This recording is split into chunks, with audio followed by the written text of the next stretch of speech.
दरअसल एक ही फ्लाइट में नीतीश और तेजस्वी आएंगे साथ में। यह फिलहाल बेहद दिलचस्प खबर भी है क्योंकि दोनों ही एक ही फ्लाइट में सामने आएंगे। आमना सामना भी हो सकता है। जहां एक तरफ नीतीश कुमार एनडीए की बैठक में शामिल होने के लिए जा रहे हैं, तो तेजस्वी यादव इंडी गठबंधन की बैठक में शामिल होने के लिए, और दोनों एक ही फ्लाइट से आने वाले हैं।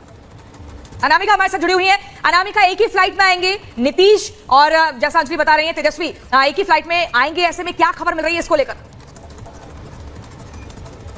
देखिए, कहा भी जाता है कि जो दिल्ली का रास्ता है वो यूपी बिहार से होकर गुजरता है, और इस बार तो बिहार में अगर बात की जाए तो सारा का सारा खेल ही नीतीश कुमार के हाथ में है। दिलचस्प तस्वीर आज दिखने वाली है वाकई में, जब एयरपोर्ट पर जो तीनों नेता हैं बिहार के, चाहे नीतीश कुमार की बात करें हम, तेजस्वी यादव की बात करें हम, या चिराग पासवान की बात करें हम, सभी एक ही फ्लाइट से दिल्ली के लिए रवाना होने वाले हैं। और तीनों ही नेताओं की आपस में फ्लाइट में मुलाकात भी होगी। अब मुलाकात होगी तो बेशक बात भी होगी। अब बात क्या होगी सरकार को लेकर या सरकार के गठन को लेकर, ये अपने आप में अहम हो जाता है। अब इस चीज को लेकर, चूंकि तेजस्वी यादव कई बार कह चुके कि चाचा है, हमारे सम्मानीय चाचा है, वो कहीं नहीं जाएंगे, 4 जून के बाद बहुत बड़ा खेला होने वाला है, ये बहुत सारी बातें वो पहले कह चुके हैं। लेकिन आज चूंकि नीतीश कुमार की कल से जो चुप्पी है अब तक की, वो बहुत कुछ बयां कर रही है। हालांकि जो विश्वस्त सूत्र है वो ये बता रहे हैं कि इस बार पलटी मारने की गुंजाइश बहुत कम है। लेकिन जब मुलाकात तीनों नेताओं की होगी फ्लाइट के अंदर, चाहे चिराग पासवान की हो, चाहे वो तेजस्वी यादव की हो, चाहे वो ठीक है अनामिका, और सुजाता का रुख कर लेते हैं क्योंकि दिल्ली से नीतीश कुमार की आवाज से हमारे साथ जुड़ी हुई है सुजाता।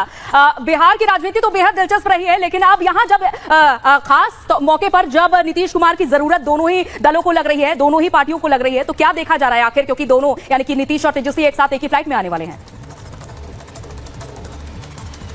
बिल्कुल, देखिए बहुत ही इंटरेस्टिंग हो गया है अभी जो पूरा मामला है, और कहते हैं कि राजनीति जो है अनिश्चितताओं का खेल है, और यहाँ कब कौन हीरो बन जाता है, कब किसके दिन फिर जाते हैं, कुछ पता नहीं चलता। नीतीश कुमार के लिए सब ये कह रहे थे कि ये जो चुनाव होगा ये उनके अस्तित्व की लड़ाई है और जेडीयू खत्म हो जाएगी इस चुनाव के बाद। लेकिन किसे क्या मालूम था कि इस चुनाव के बाद असल में किंग मेकर के तौर पर उभर जाएंगे नीतीश कुमार, जिनके लिए कहा जाता है कि उनकी राजनीति खत्म हो रही है। एक किंग मेकर की भूमिका में 12 सीटें जीतकर आज बड़ी शान से वो दिल्ली लौट रहे हैं। साथ में उनके भतीजे भी आ रहे हैं, और पूरे बिहार के जितने भी जाने पहचाने चेहरे हैं वो सभी एक फ्लाइट में दिल्ली आ रहे हैं, और दोनों अलग अलग खेमों में बातचीत करेंगे। लेकिन नीतीश कुमार की भूमिका बहुत ही अहम होने वाली है। सोमवार को जब नीतीश कुमार नतीजों से पहले दिल्ली आए थे तब उनकी पोजीशन कुछ और थी। हालांकि वो अपनी लॉयल्टी दिखा रहे थे एनडीए के साथ, और वो बातचीत करने के लिए आए थे कि सरकार बनाने के लिए क्या भूमिका होगी। सूत्र बताते हैं कि ये भी देखना था कि जेडीयू की क्या भूमिका होगी। लेकिन अब जब वो आएंगे नतीजों के बाद तो उनकी पोजीशन कुछ और होगी, उनकी जो बार्गेन पावर है वो कहीं ज्यादा होगी जो पहले नहीं थी। तो ये वक्त बदल चुका है नीतीश कुमार के लिए। लेकिन क्या